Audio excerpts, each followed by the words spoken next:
नमस्कार दोस्तों। हिंदू धर्म में तुलसी के पौधे को बहुत ही पवित्र पौधा माना जाता है। इस पौधे में साक्षात भगवान विष्णु और माता लक्ष्मी का वास होता है। भगवान विष्णु तुलसी पत्र के बिना किसी भी प्रकार का भोग स्वीकार नहीं करते। तुलसी को विष्णु प्रिया भी कहा जाता है, इसलिए जो मनुष्य तुलसी का पूजा करता है वह कभी गरीब नहीं रहता, उसकी कभी दुर्गति नहीं होती है। ऐसा मनुष्य घोर पाप करने से भी नरक में नहीं जाता। तुलसी को मात्र जल देने से क्या फल मिलता है, आइए जानते हैं इस वीडियो में। एक कथा के अनुसार एक बार देवी सत्यभामा भगवान कृष्ण से पूछती है कि हे स्वामी, आप तो तीनों लोकों के स्वामी हैं, फिर भी आप इस तुलसी की पूजा क्यों करते हैं? इसमें नित्य जल क्यों चढ़ाते हैं? इस पौधे को जल चढ़ाने का महत्व जानना चाहती हूँ। तब भगवान श्री कृष्ण कहते हैं, हे देवी सत्यभामा, तुलसी साक्षात लक्ष्मी का ही रूप है। इसकी पूजा करने से करोड़ों फायदे हैं। इसे जल चढ़ाने मात्र से ही मनुष्य के पाप नष्ट हो जाते हैं। तुलसी के महत्व को बताने से पहले मैं तुम्हें एक कथा सुनाता हूँ। इस कथा के माध्यम से तुम्हें तुम्हारे सारे प्रश्नों के उत्तर मिल जाएंगे, इसलिए इस कथा को ध्यान से सुनो। कृष्ण सत्यभामा से कहते हैं कि जो भी मनुष्य इस कथा को सुन लेता है उसे 100 वर्षों तक तुलसी के जल देने का फल प्राप्त होता है। सत्यभामा कहती है, मैं इस कथा को अवश्य सुनना चाहती हूँ, मैं इसे पूरे ध्यान से सुनूंगी। तब कृष्ण सत्यभामा से कहते हैं कि तुलसी को जल देने की कथा के बारे में मैं तुम्हें बताता हूँ, और कहते हैं कि देवी सत्यभामा, इस विषय में एक प्राचीन इतिहास है जो बहुत ही उत्तम और पुण्य फल देने वाला है। पूर्व काल की बात है। नारायणपुरी में धनेश्वर नाम का एक ब्राह्मण रहता था, जो जन्म से तो ब्राह्मण था, लेकिन कर्म से वह भ्रष्ट कपटी बुद्धि वाला था। कंबल तथा चमड़ा आदि बेचकर धन कमाने वाला तथा बहुत ही झूठ बोलने वाला था। उसका मन हमेशा बुरे कर्मों में लगा रहता था। वह चोरी, वेश्यागमन तथा चोरी करने में लिपटा रहता था।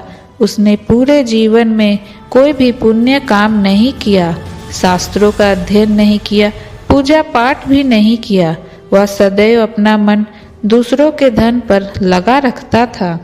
वह दिन में धन कमाता और रात्रि में वेश्याओं के साथ रहता। इस प्रकार वह पापी धनेश्वर ब्राह्मण अपना जीवन केवल पाप करने में व्यतीत करता था। उसने अपने मुख से कभी भगवान विष्णु का नाम भी नहीं लिया, ना कभी देवी देवताओं का पूजन किया। इस प्रकार से पाप करते करते अनेक वर्ष बीत गए। फिर वह ब्राह्मण खरीद बिक्री करने के लिए महावीरपुरी में जा पहुंचता है। उस नगर के पास से नर्मदा नदी बहती है। उस स्थान पर उस नदी में स्नान करने के लिए दूर दूर से लोग आया करते हैं। फिर वह ब्राह्मण उस नदी के किनारे एक आश्रम में ठहरता है। वहाँ अनेक विद्वान विष्णु के पूजा पाठ और पुराणों के पठन पाठन में मग्न रहते थे। वहाँ पाखंडी धनेश्वर भी ढोंग करता हुआ वहीं पर रुक गया। उस पाखंडी को उनके साथ रहकर विष्णु हरि का नाम सुनने का अवसर मिलता था। वह उस स्थान पर करीब 1 महीने तक रुका। फिर वहां पर आए लोगों ने गायों का पूजन कराया और ब्राह्मणों को भोजन कराया, तो उस पापी ब्राह्मण ने भी उनके साथ भोजन किया और भगवान का प्रसाद ग्रहण किया। वहीं पर आश्रम में एक तुलसी का पौधा था। उस ब्राह्मण ने जाने अनजाने में उस तुलसी के पौधे पर पानी डालने का काम शुरू किया। उसके मन में कोई विचार नहीं था कि वह क्या कर रहा है, पर वह रोज सुबह उठकर पात्र में पानी लेकर तुलसी के पौधे में पानी डालता रहता था। फिर एक दिन वह आश्रम में सोया हुआ था तो उस स्थान पर एक सर्प आ गया। सर्प ने उसे नींद में ही काट लिया। उस पापी ब्राह्मण की नींद में ही मृत्यु हो गई। सुबह जब अन्य ब्राह्मणों ने उसे बेहोशी की अवस्था में देखा तो उन्होंने उसके मुख पर तुलसी पत्र और तुलसी जल डाल दिया। फिर सभी ब्राह्मणों को पता चला कि उसकी मृत्यु हो गई है। उस पापी ब्राह्मण के मृत्यु के बाद उस स्थान पर यम के दूत प्रकट हुए और उसे पकड़कर यमलोक ले जाने लगे। रास्ते में जाते हुए वह ब्राह्मण विलाप करने लगा और यमदूतों से कहने लगा, हे यमदूतों, मुझे कहाँ ले जा रहे हो? मेरी मृत्यु किस कारण से हुई है? तब यमदूत कहने लगे कि अरे दुष्ट ब्राह्मण, तूने जन्म से लेकर मृत्यु तक बहुत पाप किए हैं और तेरे पापों के कारण तुझे एक काले सर्प ने काट लिया है और तेरी मृत्यु हो गई है। अब हम तुम्हें यमलोक ले जा रहे हैं। अब वहां पर यमराज तेरे पापों का लेखा जोखा देखेंगे और निश्चित ही तुझे नरक में डालेंगे। फिर वह ब्राह्मण जोर जोर से विलाप करने लगा और उन यमदूतों से क्षमा याचना करने लगा, किंतु यमदूतों को उस ब्राह्मण में जरा सी भी दया नहीं आई और वे उसे पीटते हुए यमलोक ले गए। जब यम के दूत उस ब्राह्मण को यमराज के पास ले गए तो वहां यमराज के पास बैठे चित्रगुप्त ने जन्म से लेकर मृत्यु तक के कर्मों का लेखा जोखा निकाला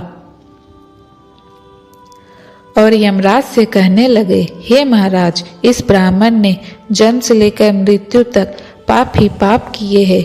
इसमें कोई भी पुण्य काम नहीं किया है, या तो मूर्तिमान पाप ही है।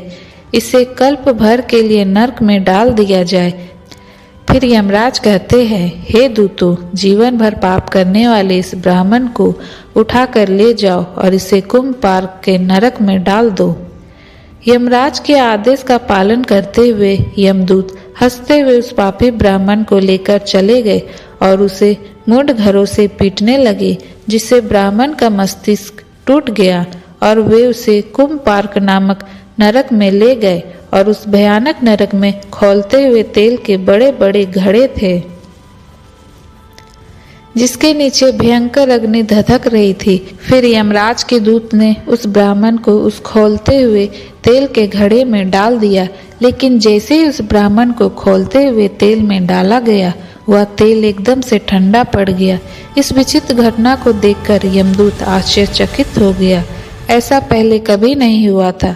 उसने कितने ही पापियों को उस खौलते हुए घड़े में डाला है, जो उसमें जाते ही छटपटाने लगते थे, लेकिन जैसे ही वह ब्राह्मण को तेल में डाला गया, वह एकदम ठंडा और शीतल हो गया।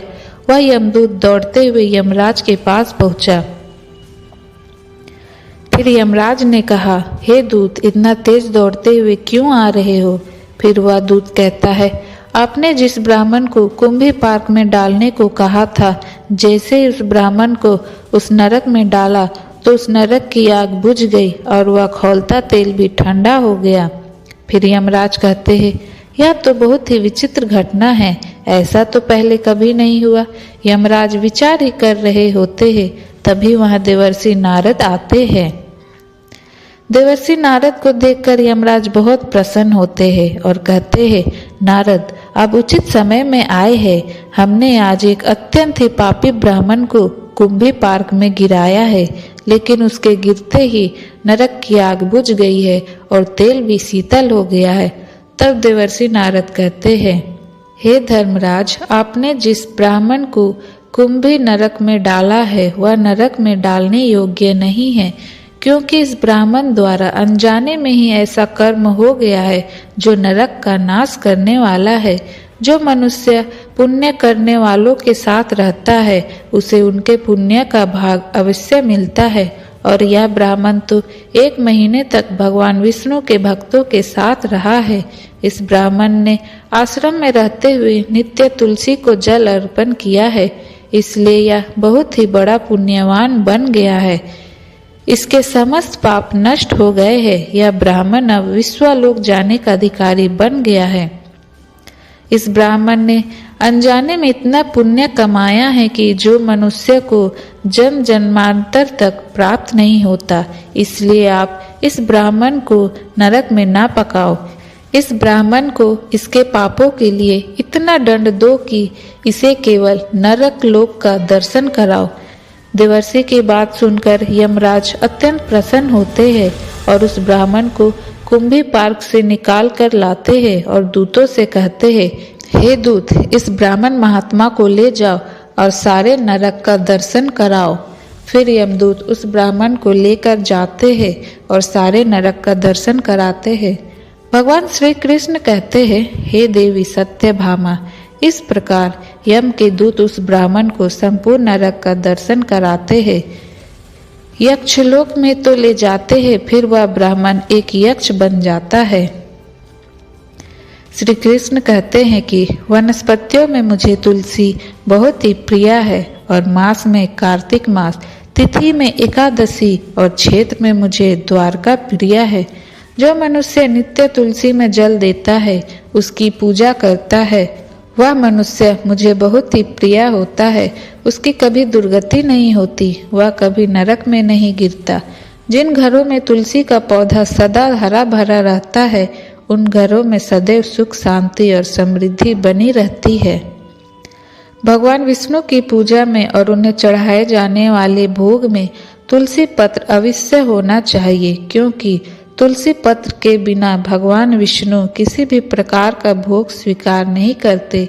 इसलिए सभी घरों में तुलसी का पौधा का होना अत्यंत आवश्यक है। तुलसी के पौधे के पास अपने मुख से अशब्द नहीं बोलने चाहिए। तुलसी के पौधे के पास भूल से भी जूता चप्पल झाड़ू पोछा भी नहीं रखना चाहिए। इसे घोर पाप माना जाता है। जहाँ तुलसी का पौधा हो, उस स्थान के आसपास थूकने से भी घोर अनर्थ होता है। तुलसी के पास जल से भरा पात्र भी नहीं रखना चाहिए। तुलसी के पौधे के पास दीपक जलाने के बाद दीपक को वहां से हटा देना चाहिए, क्योंकि बुझा हुआ दीपक तुलसी के पास रखने से अशुभ माना जाता है। तुलसी के पौधे के आसपास के स्थान को हमेशा साफ सुथरा रखना चाहिए। उस स्थान पर कपड़े भी नहीं सुखाने चाहिए, क्योंकि कपड़े का गंदा पानी तुलसी के पौधे पर गिर सकता है। तुलसी को नाखून से नहीं तोड़ना चाहिए, क्योंकि इसे अशुभ माना जाता है। तुलसी के सूखे गिरे पत्तों को कचड़े में नहीं फेंकना चाहिए, उसे तुलसी के पौधे के मिट्टी में ही दबा देना चाहिए। तुलसी को जब भी लगाई, अच्छे जगह से लाई गई मिट्टी में लगाए। तुलसी को जल डालते समय जूते चप्पल नहीं पहनना चाहिए। तुलसी को पानी डालते समय ध्यान रखें कि उसका पानी आपके पैरों को स्पर्श ना करे। सूखा हुआ तुलसी अशुभ माना जाता है।